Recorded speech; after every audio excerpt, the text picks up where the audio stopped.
अस्सलाम वालेकुम। Real analysis का आज हमारा लेक्चर 9 है। लास्ट लेक्चर में हमने limit of sequence, limit point of sequence study किया और बोल्ज़नो-वीयर्स्ट्रैस थ्योरम को डिस्कस किया था। उससे रिलेटेड कुछ रिज़ल्ट्स हैं और थ्योरम्स हैं, उनको हम फर्दर स्टडी करेंगे और कुछ एग्जांपल्स को सॉल्व करेंगे जो पास पेपर में आई हुई हैं और बार बार रिपीट हो रही हैं। और नेक्स्ट जो हमारे टॉपिक्स हैं वो हैं सब सीक्वेंस और related result and examples. So let's start with the theorem first. If A n and b n are two sequence.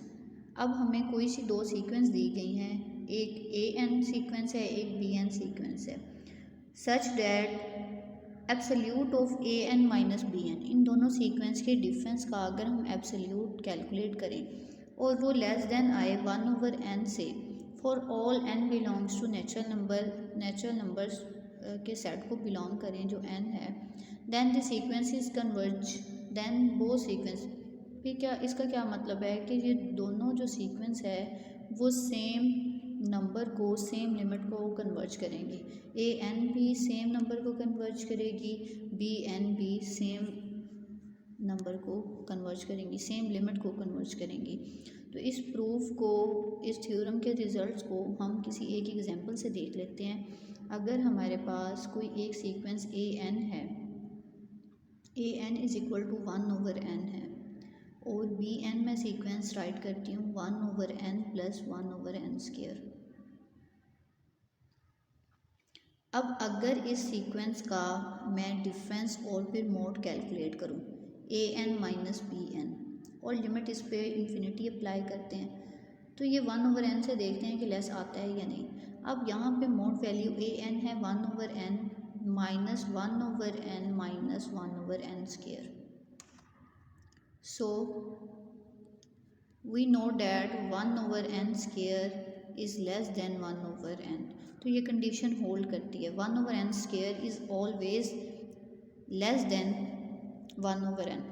आपको पता है ना कि डिनोमिनेटर में जितनी बड़ी वैल्यू होती है उसका आंसर उतना ही छोटा होता है। अब देखें, जब हम n का स्क्वायर करेंगे और यहाँ पे 1/n² उसको राइट करेंगे तो वो हमेशा छोटा आएगा 1/n से। अब यहाँ पे अगर n की जगह 2 राइट करें 1/2, ये ग्रेटर है 1/4 से, 1/4 लेस है 1/2 से, तो ये कंडीशन होल्ड कर रही है। इसका मतलब है कि जो ए एन और बी एन है, अगर हम इस पे लिमिट अप्लाई करें, limit n approaches to infinity, तो ए एन भी उसी लिमिट को अप्रोच करेगा, बी एन भी उसी लिमिट को अप्रोच करेगा। अब देखते हैं इसको। अब अगर ए एन पे limit n approaches to infinity apply किया जाए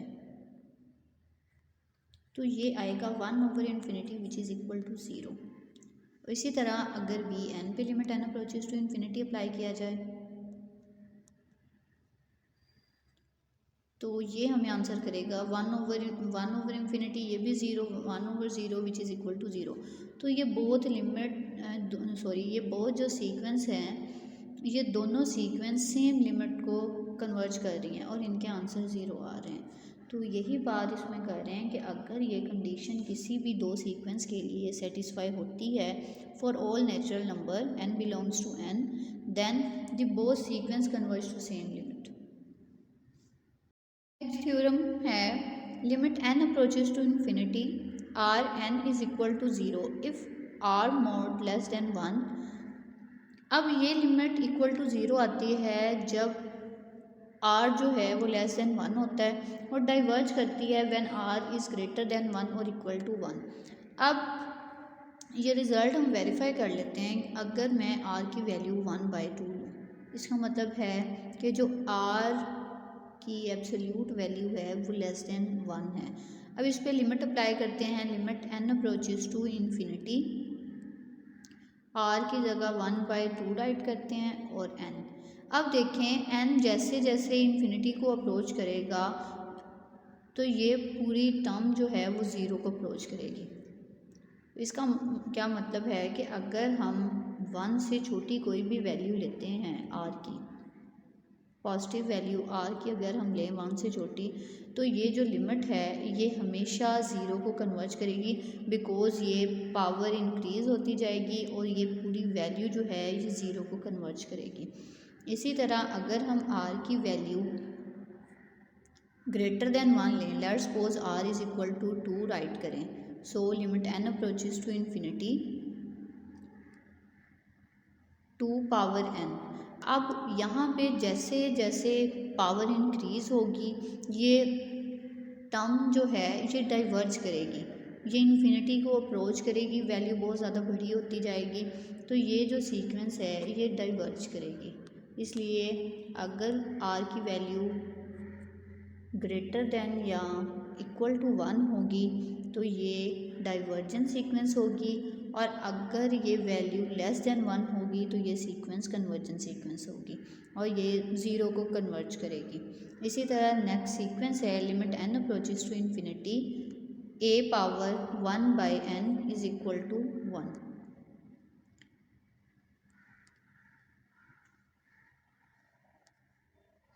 n approaches to infinity is equal to 1 for a greater than 0।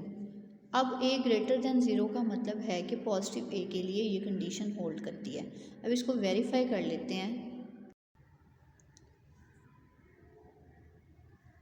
हमारे पास है limit n approaches to infinity a power 1 over n is equal to 1। अब हमने ये prove करना है फॉर a ग्रेटर दैन 0। अब a कोई भी पॉजिटिव नंबर है। अब अगर हम इस पे लॉग अप्लाई करें, लॉग की प्रॉपर्टी से ये पावर नीचे आ जाएगी, n approaches to infinity a 1 by n। अब इस पे मैं लॉग अप्लाई करती हूँ और साथ ही एक्सपेंड राइट कर देती हूँ, n approaches to infinity e, और यहाँ पे आएगा 1 ओवर n लॉग a।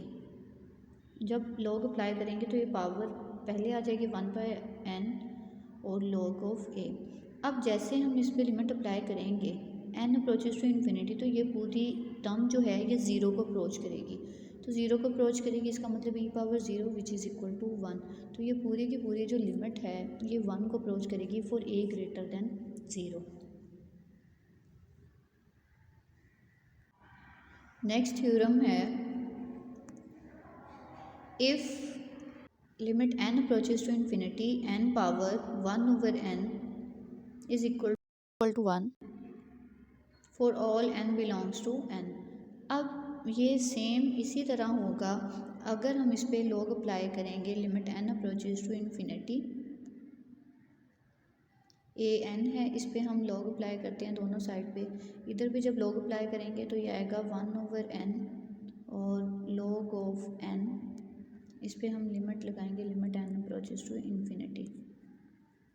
ठीक है, अब इन्फिनिटी जब आप इस पे लिमिट अप्लाई करेंगे तो ये इन्फिनिटी बाई इन्फिनिटी फॉर्म बन गई। अब ये इन्फिनिटी बाई इन्फिनिटी फॉर्म है, हम इस पे डेल ऑपरेटर रूल अप्लाई कर देंगे तो ऊपर वाली टर्म का जब डेरिवेटिव लेंगे तो ये 1 ओवर n आ जाएगा, नीचे वाली टर्म का डेरिवेटिव आएगा 1। इस पे limit n approaches to infinity apply करेंगे। ये सेम उसी तरह है जिस तरह हमने पहले प्रूव किया। अब इस पे जब 1 ओवर n पे आप n अप्रोचेस टू इन्फिनिटी लगाएंगे तो ये 0 आ जाएगा। अब इस साइड पे हमने लॉग लिया था, इस लॉग को ख़त्म करने के लिए एंटी लॉग एक्सपोनेंट लेंगे तो यहाँ पे आएगा e की power 0, this 1 is equal to limit n approaches to infinity n power 1 over n is equal to e power 0 which is equal to 1। तो this is same as we prove a power n। और ये जो है n power 1 over n है, ये सारी n values के लिए ट्रू होगा।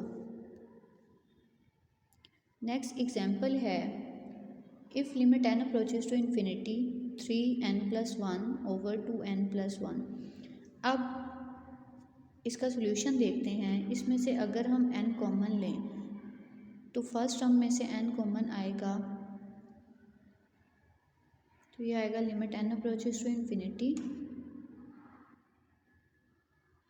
n जब कॉमन लेंगे तो फर्स्ट टर्म आ जाएगी 3 प्लस 1 ओवर n। इसी तरह डिनोमिनेटर में से जब हम n कॉमन लेंगे तो ये आएगा 2 प्लस 5 बाई n। न्यूमिनेटर और डिनोमिनेटर का n कैंसिल हो जाएगा। जब हम इस पे limit n approaches to infinity apply करेंगे तो ये टर्म पूरी 0 हो जाएगी, ये भी 0 हो जाएगी।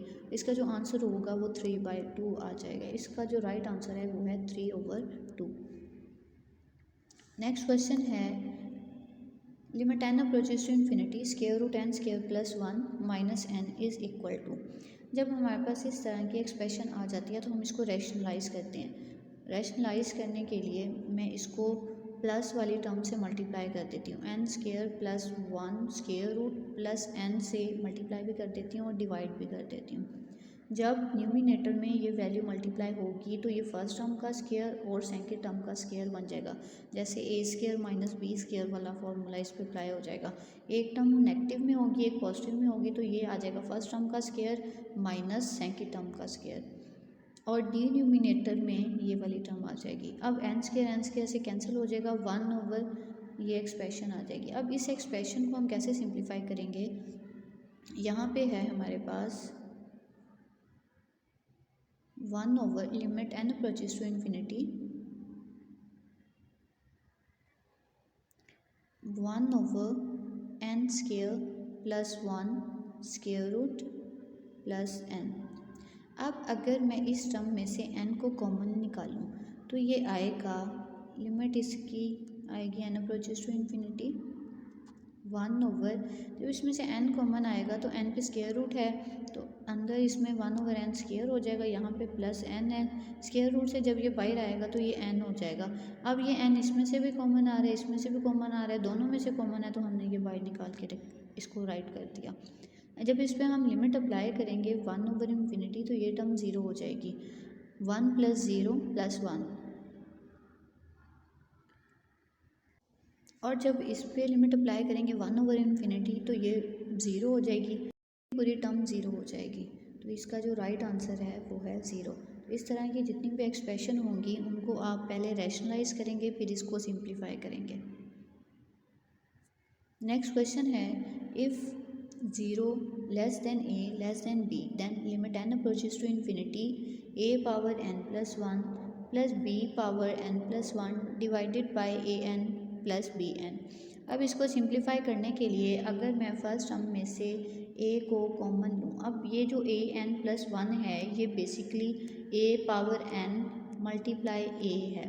अब इसमें से अगर मैं ए को सेपरेट राइट कर लूँ, इस टर्म को मैं इस तरह राइट कर लूँ, ए अलग राइट कर लूँ, ए एन को अलग राइट कर लूँ और इसी तरह बी एन को अलग राइट कर लूँ और बी को अलग राइट कर लूँ।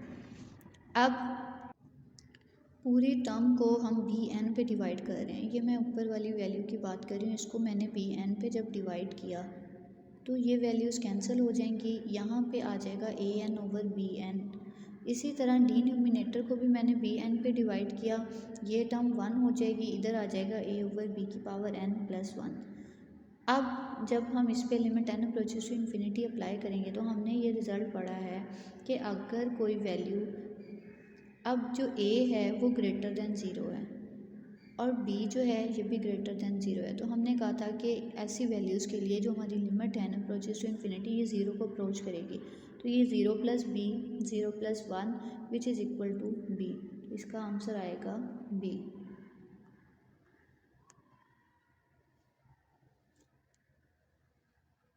नेक्स्ट क्वेश्चन है कि अगर ए पॉजिटिव नंबर है, a greater than zero, b भी ग्रेटर दैन ज़ीरो है, तो इसको हमने सिंप्लीफाई करना है, इसकी limit N approaches to infinity बतानी है। तो मैंने आपको पहले बताया कि अगर हमें इस तरह की कोई रेडिकल टर्म मिल जाती है तो हम इसको रैशनलाइज़ करते हैं। तो इसको जब मैं रैशनलाइज़ करूँगी तो इसको मैं पॉजिटिव वैल्यू से जब मल्टीप्लाई करूँगी तो फर्स्ट टर्म का स्क्वायर और सेकंड टर्म का स्क्वायर ये कुछ इस तरह से आ जाएगा और स्क्वायर रूट इसकी कैंसिल हो जाएगी। अब इन दोनों वैल्यूज़ को जब आप मल्टीप्लाई करेंगे तो ये N square plus N B plus A B आ जाएगा माइनस एन स्क्वायर और डिनोमिनेटर में ये वैल्यू एज इट इज़ आ जाएगी। अब यहाँ से एन स्क्वायर कैंसिल हो जाएगा। अब इस वैल्यू में से मैंने एन कॉमन निकाला है, जब एन कॉमन आएगा तो ये आएगी वन प्लस ए ओवर एन। इसी तरह जब इसमें से एन कॉमन निकालेंगे तो ये one plus b over n. तो ये दोनों, यहाँ से भी n है ये भी n है, दोनों n मल्टीप्लाई होकर n स्क्वायर होंगे, n स्क्वायर जो है स्क्वायर रूट कैंसिल होके n बाहर आ जाएगा और इसी तरह ये वाला n है, दोनों में से n कॉमन निकाल के ये लिखा हुआ है। अब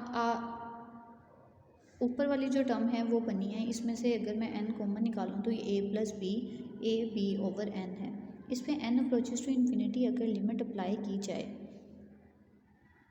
तो ये भी टर्म ज़ीरो हो जाएगी, ये भी ज़ीरो हो जाएगी। 1 + 1 = 2 है, और ऊपर जो है वो ये टर्म हमारी ज़ीरो हो जाएगी और ये वैल्यू a + b आ जाएगी। डिनोमिनेटर में 1 + 1 = 2। तो ये इसका जो राइट आंसर है a + b / 2 है। नेक्स्ट क्वेश्चन है, इफ़ xn + 1 = this, x1 is 1, find the limit n approaches to infinity xn। अब हम सपोज कर लेते हैं कि जो limit n approaches to infinity xn है वो l है, और लिमिट n + 1 जो है वो है l। हमने ये वैल्यू सपोज कर ली। अब हमें ये एक्सप्रेशन दी गई है कि 2xn। अब xn हमने सपोज किया था कि xn जो है वो है l + 3 / 4। ये टर्म हमने एज इट इज़ राइट कर ली। अब यहाँ पे मैं l वैल्यू सब्स्टिट्यूट करती हूँ, और ये वाली एक्सप्रेशन भी l के इक्वल थी। अभी मैंने यहाँ पे लेट किया इसको। अब ये दोनों वैल्यू l थी, यहाँ पे 2l + 3 4 इधर जाके मल्टीप्लाई होके 4l हो जाएगा। इसको जब सिंप्लीफाई करेंगे तो l की वैल्यू हमें 3/2 मिल जाएगी। इसका मतलब है limit n approaches to infinity xn = 3/2 है। यहाँ पे बेसिकली ये हमें रिकर्सिव रिलेशन दिया गया है। तो रिकर्सिव रिलेशन में हम ये सपोज करते होते हैं कि जो लिमिट xn की होती है वही xn + 1 की होती है, इसलिए हमने xn की लिमिट को भी l कह दिया, ये भी l कह दिया। इसको नेक्स्ट हमने जब फर्दर सिंप्लीफाई किया, इसमें लिमिट पुट की, सब्स्टिट्यूट किया, तो हमें l की वैल्यू मिल गई और यही इसकी लिमिट होगी। नेक्स्ट है सब सीक्वेंस।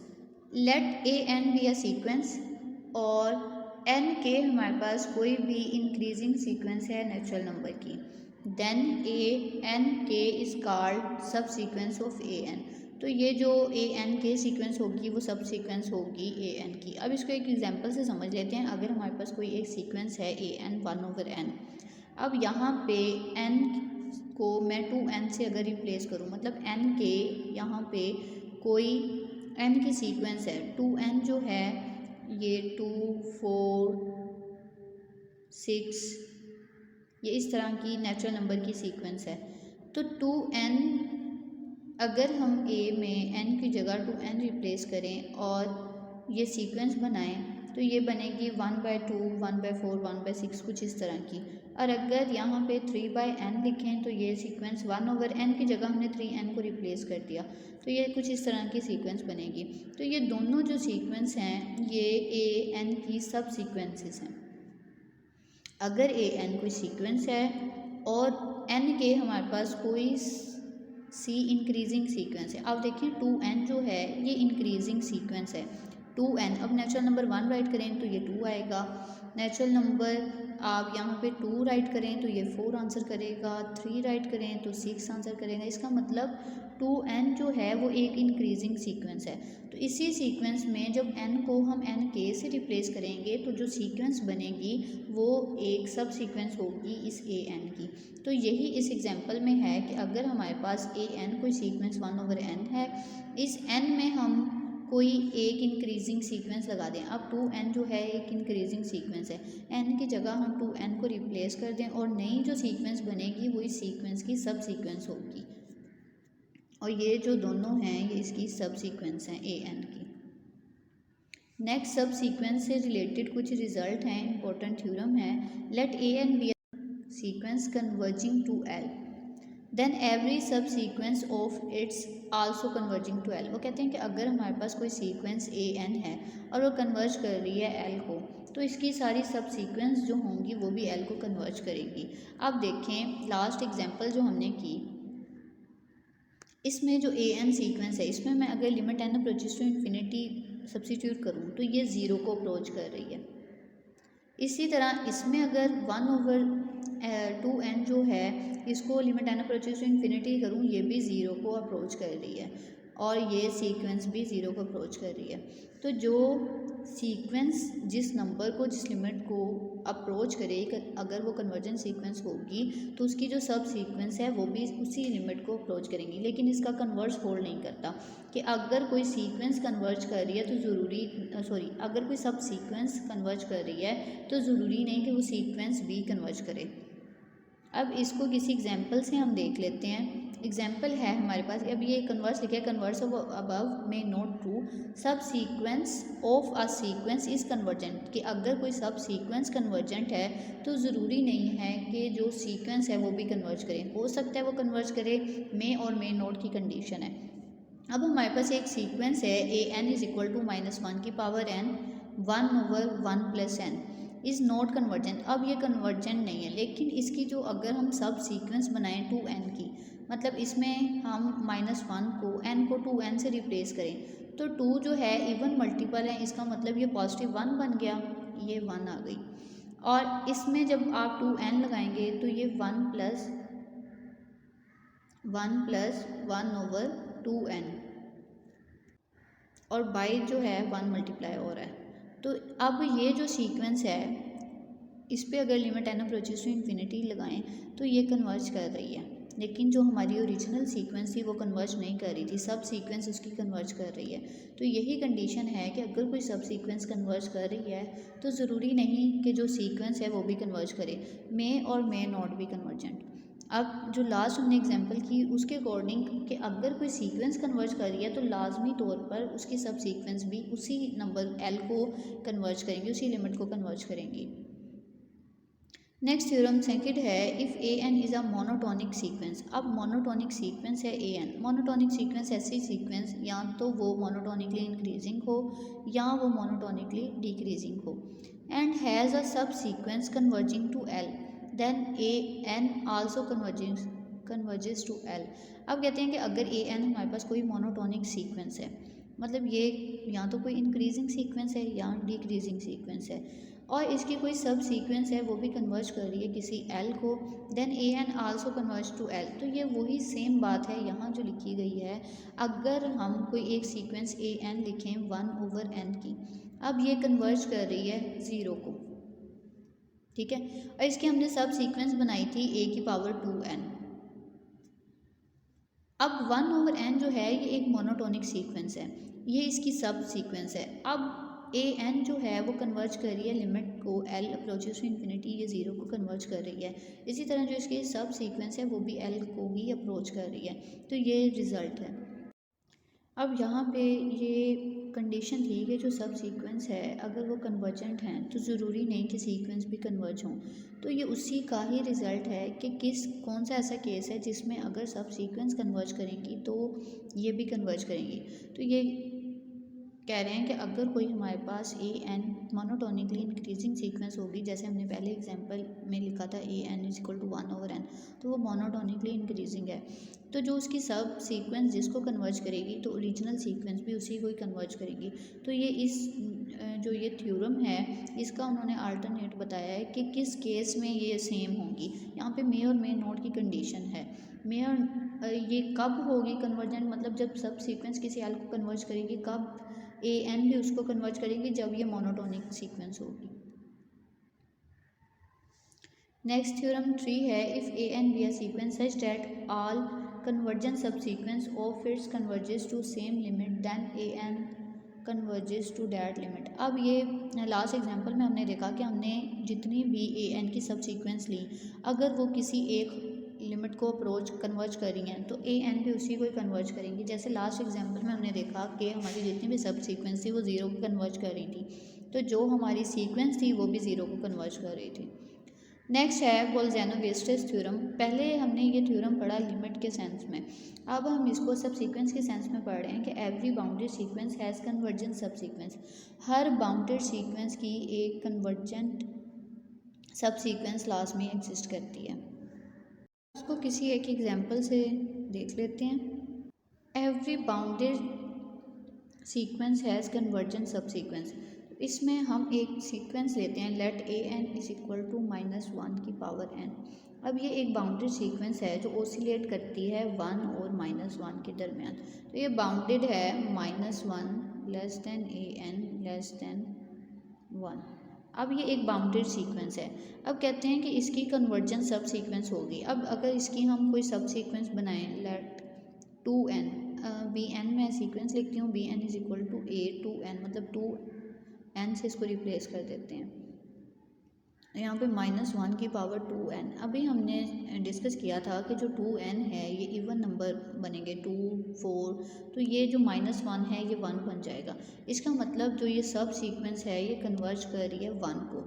तो यही ये रिज़ल्ट कहता है कि हर बाउंडेड सीक्वेंस जो है उसकी कोई ना कोई कन्वर्जन सब सीक्वेंस लाजमी एग्जिस्ट करेगी।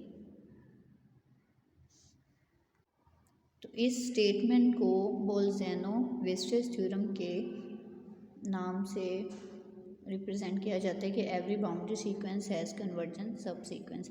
नेक्स्ट थ्योरम 5 है, every subsequence of monotonic sequence is also monotonic. अब अगर हमारे पास कोई मोनोटोनिक सीक्वेंस है तो उसकी जो सब सीक्वेंस हम बनाएंगे वो भी मोनोटोनिक होगी। मोनोटोनिक सीक्वेंस ऐसी सीक्वेंस होती है या तो मोनोटोनिकली इंक्रीजिंग हो या मोनोटोनिकली डिक्रीजिंग हो। अब इसको किसी एक एग्जांपल से देख लेते हैं। नेक्स्ट जो थ्योरम है उसमें है एवरी सीक्वेंस हैज़ मोनोटोनिक सब सीक्वेंस। अब पहले तो थ्योरम 5 को हम देखते हैं। Every subsequence of monotonic sequence is monotonic. अब हम कोई एक मोनोटोनिक सीक्वेंस लिखते हैं, A N is equal to 1/n। अब ये एक मोनोटोनिक इंक्रीजिंग सीक्वेंस है या डिक्रीजिंग है, ये आपने मुझे कमेंट में बताना है। अब जैसे जैसे आप इसमें नेचुरल नंबर सब्स्टिट्यूट करेंगे, जब 1 पुट करेंगे तो 1 आएगा, 2 पुट करेंगे 1/2, 3 सब्स्टिट्यूट करेंगे तो 1/3, up to so on 1/n। तो ये 0 को अप्रोच कर रही है। तो ये एक मोनोटोनिक सीक्वेंस है। मोनोटोनिक इंक्रीजिंग है, मोनोटोनिक डिक्रीजिंग है, ये आपने बताना है। अब मैंने एक मोनोटोनिक सीक्वेंस ली। अब इसकी अगर मैं कोई सब सीक्वेंस लेट 2n, अब 2n यहाँ पे एक इंक्रीजिंग सीक्वेंस है। अब अगर यहाँ पे मैं 2n सब्स्टिट्यूट करूँ तो 1/2n, जब इसमें n 1 सब्स्टिट्यूट करेंगे तो ये आएगा 1/2, 1/4, 1/6। अब जो इसकी नेचर है वो ही इसकी नेचर है, ये भी एक मोनोटोनिक सीक्वेंस है, ये भी मोनोटोनिक सीक्वेंस है। तो यही रिज़ल्ट कह रहा है थ्योरम 5 का कि अगर हमारे पास कोई मोनोटोनिक सीक्वेंस है तो उसकी कोई ना कोई मोनोटोनिक सब सीक्वेंस लाजमी होगी, या every subsequence of monotonic sequence is also monotonic, मतलब मोनोटोनिक की अगर हम कोई सब सीक्वेंस लें तो वो भी अगेन मोनोटोनिक होगी। Every sequence has a monotonic सब सीक्वेंस, हर सीक्वेंस की कोई ना कोई मोनोटोनिक सब सीक्वेंस लाजमी एग्जिस्ट करती है। नेक्स्ट है divergence criteria. If a sequence of real number has either of the following property then the sequence is divergent. मतलब इनमें से अगर कोई प्रॉपर्टी होल्ड करेगी उस सीक्वेंस में तो वो डाइवर्जेंट सीक्वेंस होगी। फर्स्ट वन है sequence has two convergent sequence whose limit are not same. अब कहते हैं कि किसी भी सीक्वेंस की दो कन्वर्जेंट सीक्वेंस हो जिनकी लिमिट सेम नहीं होती। अब अगर मैं एक सीक्वेंस लिख लूँ A N is equal to -1 की पावर n, तो ये कन्वर्ज करती हैं 1 और -1 को। 1 और -1 को कैसे, कि कोई सीक्वेंस है उसकी दो कन्वर्जेंट सीक्वेंस हैं। अगर मैं ए की पावर a2n इसकी सब सीक्वेंस लिखूँ तो ये कन्वर्ज करेगी 1 को, -1 की पावर 2n तो ये पॉजिटिव 1 आ जाएगा, तो ये 1 को कन्वर्ज करेगी। अगर मैं इसको 2n - 1 राइट करूँ, मतलब ओड पावर्स के लिए इसको राइट करूँ, तो ये कन्वर्ज करेगी -1 को। तो कन्वर्ज दो सीक्वेंस को कन्वर्ज कर रही है, लेकिन ये 1 और -1 आपस में लिमिट सेम नहीं है, तो सेम ना होने की वजह से ये क्या है, डाइवर्जेंट सीक्वेंस है। तो जो कांस्टेंट सीक्वेंस होती है वो हमेशा कन्वर्ज करती है, लेकिन ये सेम नहीं है इसलिए ये डाइवर्जेंट है। Sequence is unbounded. अगर कोई सीक्वेंस अनबाउंडेड है तो भी वो डाइवर्जेंट सीक्वेंस होगी। अब इसकी एक और एग्जांपल ले लेते हैं। अगर मैं कोई एक सीक्वेंस लिखूं A N is equal to -1 की पावर n, 1 + 1/n। अब अगर मैं यहाँ पे इसकी सब सीक्वेंस 2n लिखूँ तो ये -1 की पावर 2n 1 + 1/2n। अब इस पे जब limit n approaches to infinity हम अप्लाई करेंगे तो ये इवन पावर है, ये तो +1 हो जाएगा, 1 + 1/2n। तो ये अप्रोच करेगा +1 को जब limit n approaches to infinity लिखेंगे। लेकिन अगर इसी सीक्वेंस में मैं -1 लिखूँ, an = -1 की पावर n 1 + 1/n। अब यहाँ पे अगर इसकी सीक्वेंस a 2n - 1 राइट करो, मतलब ओड पावर इसकी अगर हम लें तो ये हमें -1 आंसर करेगी यहाँ से, और यहाँ से आएगा 1 + 1/2n - 1। अब ये जो सीक्वेंस है, ये जब इस पे limit n approaches to infinity apply की जाएगी तो ये -1 को कन्वर्ज करेगी। तो ये an की जो सब सीक्वेंस है वो कन्वर्ज कर रही हैं दो डिफरेंट सीक्वेंस को, 1 और -1 को, लेकिन इनकी जो लिमिट है वो दोनों की सेम नहीं है। तो यही रिज़ल्ट है कि sequence has two convergent sequence, दो उसकी कन्वर्जेंट सीक्वेंस होगी लेकिन उनकी लिमिट सेम नहीं होगी, और यहाँ जो सीक्वेंस है वो अनबाउंडेड सीक्वेंस होगी। तो ये दोनों केसेस में जो हमारी सीक्वेंस होगी वो डाइवर्जेंट होगी।